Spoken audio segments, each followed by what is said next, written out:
सोलापूर शहराचे ग्रामदेवी श्री रूपाभवानी मंदिर येथे आई रूपाभवानी भक्तांसाठी यात्री निवास इमारत निर्मितीसाठी आमदार विजयकुमार देशमुख यांच्या प्रयत्नातून 5 कोटी रुपयाचा निधी मंजूर झाला आहे।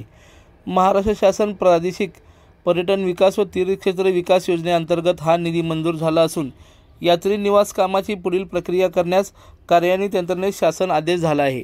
श्री रूपाभवानी मंदिर हे लाखो भाविकांचे श्रद्धास्थान आहे।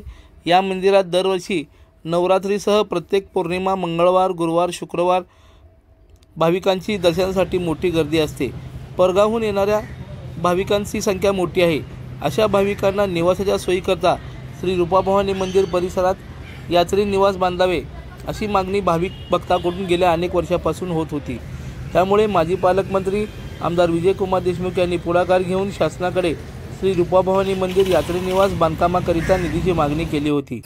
आमदार विजयकुमार देशमुख यांच्या पाठपुराव्याला यश आले असून शासनाने यात्री निवासाकरिता 5 कोटी रुपये मंजूर केले आहेत। लवकरच उर्वरित प्रक्रिया पूर्ण करून बांधकामास प्रारंभ होणार आहे अशी विजयकुमार देशमुख यांनी दिली आहे। लोकदर्शन मराठी चॅनलला सबस्क्राइब करा, बेल बटनला क्लिक करा व लाईक करायला विसरू नका।